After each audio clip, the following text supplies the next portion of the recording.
the son of a player who used to play with me in that time in Kitchee, from Cyril Bella, now is a World Cup member of the German national team, his son, you know. Okay. So he's now actually playing for Germany in Qatar. And the father was with me in Kitchee. So we had I think it's always important that you're successful as a player, that the team is winning, and we had good results. We were winning quite a lot. And we had a fantastic group. So we were friends. That was the most important.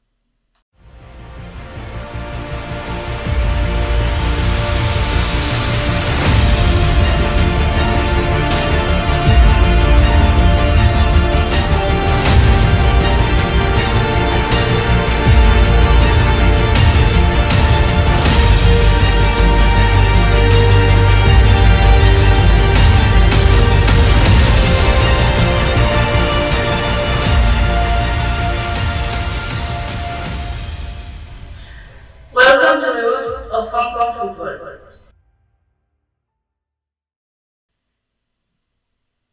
Look, I was always a national player in Germany in the under 15, 16, 17 national teams until under 21 national team.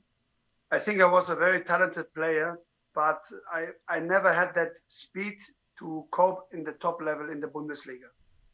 So I played in second Bundesliga a couple of games, and I was quite okay there, but I never made it to the first Bundesliga, to the top teams. So I left Germany when I was 20 to Cyprus, country in South Europe.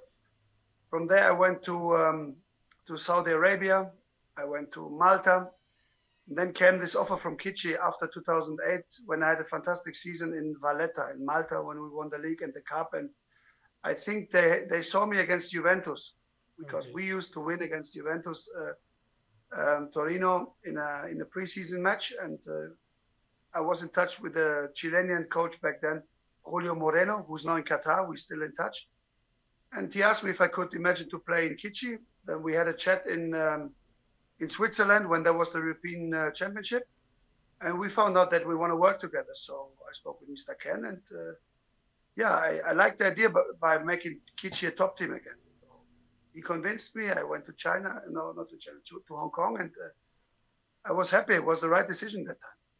Did you research much about Hong Kong before you come to Hong Kong? Research about the Hong Kong League, the culture of Hong Kong? Did you do that at the time? You know, 2008, we had the internet, but it wasn't so public, everything right it's now. You know, now you can see everything much clearer and much better in the internet. But I did my research as much as I could, and when you know already the most important person in Hong Kong for me, as I knew the coach, it was easy to go there. You know, I was a bit shocked when I arrived first time at the airport, and the taxi driver couldn't speak English. You know, so I had one small card where the name of my hotel was written down, and he couldn't understand me. It was the Regal Oriental Hotel in Kowloon City. So I had no idea what the problem was. But then I used to write down the Chinese name of this. It was like Fu Ho Cao Dim Kowloon Zeng.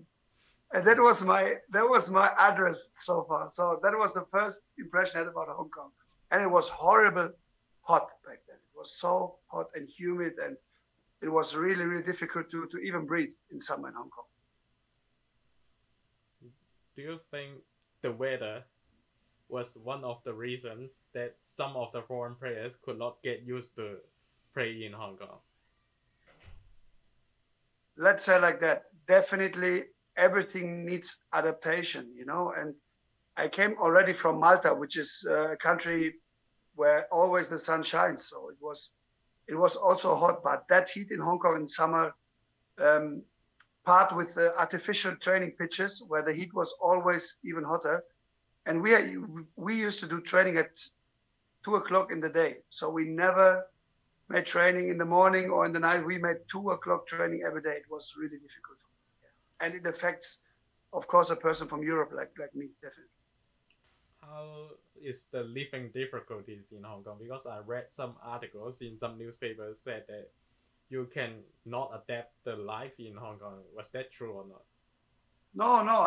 For me, I left Hong Kong because I had a family problem.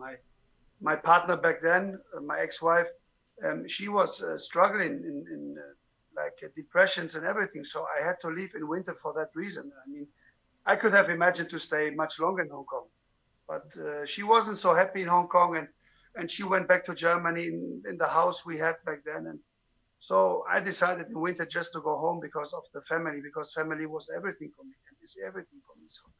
So I couldn't stay longer.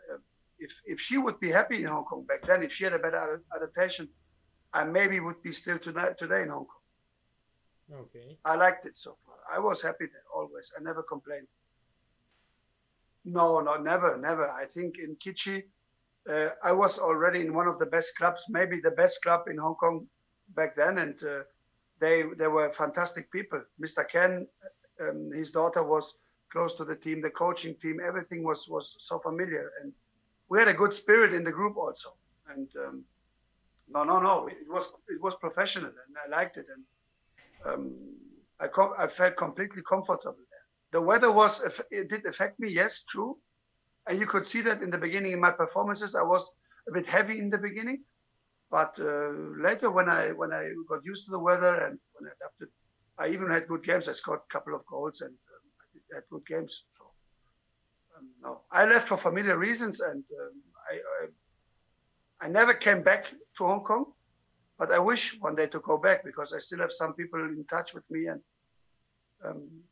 no, but I'm not the type of person who wants to hang out in Hong Kong with Germans. So I had always open eyes and tried to gain as much experience from the time I could even gain. So I learned English. I had a lot of African friends there. Some players in Kitchee were from Cameroon, so we still have touch today. You know, even the son of a player who used to play with me in that time in Kitchee, from Cyril Bella, now is a World Cup member of the German national team. His son, you know. Okay. So he's now actually playing for Germany in Qatar, and the father was with me in Kitchee. So we had I think it's always important that you are successful as a player, that the team is winning, and we had good results. We were winning quite a lot, and we had a fantastic group. So we were friends. That was the most important. I don't care if a person is from Hong Kong, is from China, or from Bangladesh, or from Spain. For me, they are human beings. As long as they respect me, I respect them. We can learn so much from each other. I liked it. It was a perfect time for me.